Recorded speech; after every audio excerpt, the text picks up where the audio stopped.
අයිබෝන් සුබ දවසක් වෙන්න කියලා ප්‍රාර්ථනා කරනවා. මේ දවස්වල ඔයගොල්ලෝ කවුරුත් දකින්න ඇති ඇමරිකාවෙන් ඔය පහුගිය දවස්වල ගොඩක් අය දකින්න ඇති මේ භික්ෂුන් වහන්සේලා පාගමන ඉතාමත් වේගයෙන් මේ සක්මන් කරනවා මේ ප්‍රාන්තයෙන් ප්‍රාන්තයට ඇමරිකාවේ. ඇත්තටම ඒ දර්ශනත් එක්ක අපිට සිහිපත් වෙනවා යම්කිසි අනාවැකියක් විශේෂයෙන්ම ආතර්.සී. ක්ලාක් මහතා කළපු අනාවැකියක් 2050 දී ලෝකේ බහුතර පිරිසක් බුද්ධහම වැළඳ ගන්නා බවට කියන ඒ නිගමනය යම් තාක් දුරට අපිට මේ පිළිගන්න පුළුවන් සාක්ෂි ඒ තුලින් මතුවෙනවා. අපි මේක යම්කිසි සටහනකින් මේ වාර්තාවලට උපුටා ගන්නවා. ඊටමත් බුදුදහම ගැනත් ලංකාව ගැනත් මේ මුළු ලෝකයේ බුද්ධහම ගැනත් පුදුමාකාර මේ ආඩම්බරයක් සහ මේ පැහැදීමක් ලෝකයට ඇති වෙන හේතුවක් බවට ඒකපත් වෙලා තියෙනවා. අපි ඒක ඔයාලට සඳහන් කරන්න. ඔබ මවිතයට පත් කරන කරුණක් මේක. ඇමරිකාවේ අවුරුද්දකට ආගම වෙනස් කරගන්නා අයවලුන් අතරින් 48%ක් විශේෂයෙන්ම ඒ 2025 වර්ෂයේදී බුදුදහම සමග සම්බන්ධ වන බව ඔබ දැන සිටියාද? ඒ වගේම ඇමරිකාවේ සිටින බෞද්ධයන්ගේ 72%ක් බුදුදහම සඳහා ආගම වෙනස් කිරීම මගින් එක් වූ අයවලුන් බව එක්සත් ජනපද ආගමික භූදර්ශන සමීක්ෂණ වාර්තා වලින් පෙන්වා දීලා තියෙනවා. ඒ වගේම අනෙක් 28%ක් මුල්ුපත ලැබූ බෞද්ධයන් වේ. ලොව මේ ආකාරයෙන් වැඩිම ප්‍රමාණයක් ප්‍රතිශත ලෙස රටකට මිනිසුන් කන්වර්ට් වූ ආගම බුදුදහම වේ. විශේෂයෙන්ම මේ බුදුදහම ගැන මේ මිනිස්සු මේ ආගමට බැඳෙන්නේ ඒ මොනහොකුත් බලාපොරොත්තු වෙන මේ ජීවිතය පිළිබඳවත් යම්කිසි යථාර්ථයක් අවබෝධ කරගෙන තමයි. ඒ වගේම මේ දවස්වල ඇමරිකාවේ අලුත් ආකාරයේ බුදුදහම නැගියන ආකාරය ඔයගොල්ලෝ දැකලා ඇති.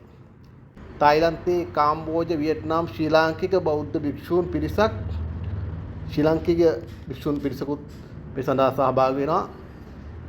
ඔහුගේ ඔවුන්ගේ සුරතලා වන ආලෝකා සමග 2025 වූ ඔක්තෝබර් 26 වන දින සිට දින 120ක පමණ නොකඩවා ආරම්භ කළ මෙම පාගමන වොෂින්ටන් ළඟදීම ළඟා වනු ඇත.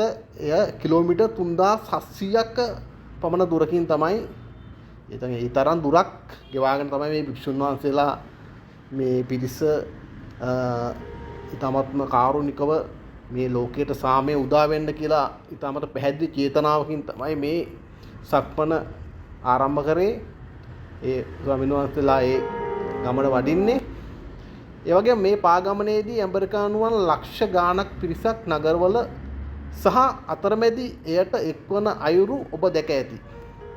ඒ වගේම සාමය සඳහා වූ පාගමන අවසන් වන විට භික්ෂුන් වහන්සේලා එක්සත් ජනපද ප්‍රාන්ත 10ක් පමණ ගමන් කර ඇති අතර විශේෂයෙන්ම මේ ප්‍රාන්ත පසු කරමින් ඒ උන්වහන්සේලා පාගමනින් වඩිනවා. මෙහිදී මේ පාගමට එක් වූ සුනකයා වූ ආලෝකාගේ වයස අවුරුදු 4ක් පමණ වෙනවා. ඒ සුනකයා ඉන්දියාවෙන් හොයාගත්තු සුනකයෙක් කියලා තමයි සටහන් කරලා තින්නේ. ඔහු භික්ෂුන් වහන්සේලා අනුගමනය කිරීමට පටන් ගත් අතර ඔවුන් සමග ඉන්දියාව පුරා දින 100කට වැඩි කාලයක්ද ඇවිද ගිය බව සටහන් කරලා තිනවා. තර බෞද්ධ දර්ශනය ඉහළින්ම තබන ඇමරිකානුවන්ට අපගේ උත්තමාචාරය විශේෂයෙන්ම බල කරනවා. මෙවැනි ලෝකේ ඉතාමත් ප්‍රබල රටක් මේ බුදුදහම වැනි ආගමක් සමග එකතු වෙලා අපි දකිනවා ඒ පාර දෙපැත්තේ ඒ එකතු වෙන ඒ මිනිසුන්ගේ තියෙන ඒ සංවේදීකම උන්ට මාර හැඟීම්බර ගතියක් පෙන්눔 කරනවා. ඒ බුදුදහම කෙරෙහි මේ විශේෂයෙන්ම අවිහිංසාවාදී ආගමක් වශයෙන් මේ ආගමක් කියලා කියන්න බෑ. මේක ඇත්තටම බෞද්ධ ආගමේ විශේෂයෙන්ම මේක අවබෝධ කරගෙන උට මේක ආගමක් වෙන්නේ නැහැ. මේක සබහාදහමක් වෙනවා. ඇත්තට මේක මේ ප්‍රචාරය වීම කෙසේ වෙතත් මෙය තාමත්ම හොඳ ක්‍රියාමාර්ගයක් ලෙස හඳුන්වන්න පුළුවන්. ඇමරිකාවේ මේ ඇත්තටම මේ ඇතිවන්නේ 2050 ඇතිවන ඒ ඒ ලෝක ප්‍රබෝධයද කියලා සැකයක් මතුවෙනවා මේ ආකාරයෙන් මේ විදියට බුදුදහම කෙරෙහි මිනිසුන්ගේ ලංවීම හරහා.